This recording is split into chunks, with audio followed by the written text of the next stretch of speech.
Assalamualaikum warahmatullahi wabarakatuh. Alhamdulillah kita masuk ke tafsir surat Al-Baqarah. Hari ini kita akan membahas ayat 224 dengan 225. Saya bacakan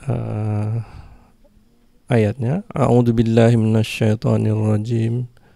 Bismillahirrahmanirrahim. ولا تجعلوا الله عرضة لأيمانكم أن تبروا وتتقوا وتصلحوا بين الناس والله سميع عليم لا يؤاخذكم الله باللغو في أيمانكم ولكن يؤاخذكم بما كسبت قلوبكم والله غفور حليم. Jadi dua ayat ini diturunkan dalam surat Al-Baqarah. Topiknya adalah sumpah. Ketika kita membahas tentang hubungan antara wanita dalam beberapa ayat, kemudian Allah selipkan tentang sumpah ini di dalamnya. Jadi dalam ayat 224 saya langsung terjemahkan, janganlah kamu jadikan nama Allah dalam sumpahmu sebagai penghalang untuk berbuat kebajikan, bertakwa dan mengadakan islah di antara manusia. Dan Allah Maha Pendengar lagi Maha Mengetahui. Jadi di sini Allah memberikan petunjuk kepada manusia ketika ada dua hal kebaikan yang harus diikuti, yang akan diikuti dalam satu waktu yang sama. Allah memberikan solusi bahwa sumpah itu bukanlah harga mati, dia bisa di cancel, digagalkan. Nah, contoh kisah ini adalah kisah tentang dituduhnya Aisyah melakukan hubungan dengan lelaki lain.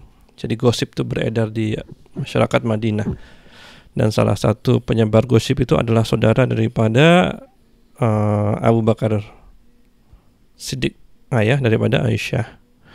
Di akhir daripada cerita, Abu Bakar mengatakan bahwa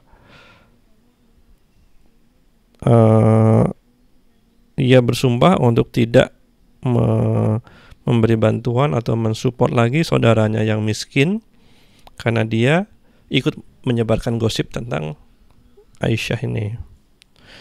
Nah, untuk itu turunlah firman Allah surat An-Nur ayat 22.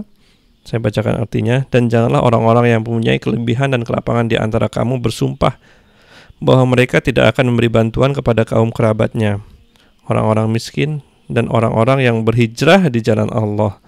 Dan hendaklah mereka memaafkan dan melapang dada. Apakah kamu tidak ingin Allah mengampunimu? Surat An-Nur ayat 22. Nah, tapi tetap bersumpah itu punya konsekuensi. Ketika kita keluar dari konsekuensi itu, kita diharuskan membayar kafarat. Jadi sekiranya ada dua kebaikan dalam cerita disebutkan antara di antaranya adalah menolong orang miskin yang merupakan saudaranya, Abu Bakar bisa mengcancel sumpah itu dengan membayar kafarat. Terus kemudian disebutkan di sini bahwa sifat Allah Maha mendengar ucapan kalian lagi Maha mengetahui. Jadi Allah tahu ketika kita mengucapkan sumpah itu, dan Allah Maha mengetahui perbuatan kalian dan akan memberi kalian balasan yang setimpal. Oke. Kemudian ayat 225,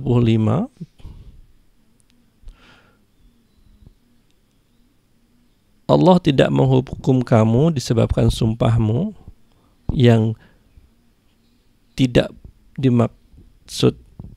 Jadi sumpah tapi nggak sengaja.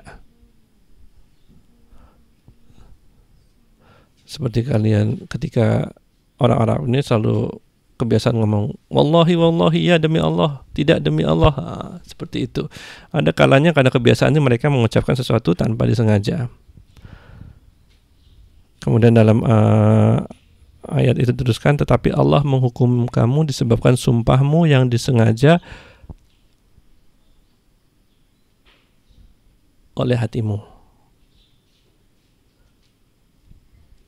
Jadi ketika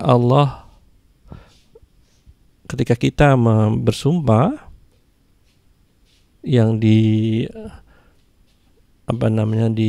disetujui oleh hati, maka hukum Allah berlaku, hukum tentang kafarat semua.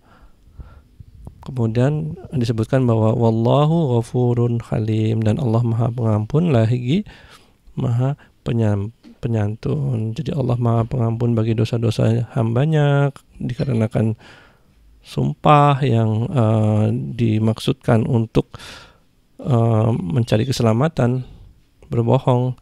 Kemudian Maha Penyantun artinya tidak lekas menjatuhkan hukuman kepada mereka. Itu dulu tentang sumpah. Assalamualaikum warahmatullahi wabarakatuh.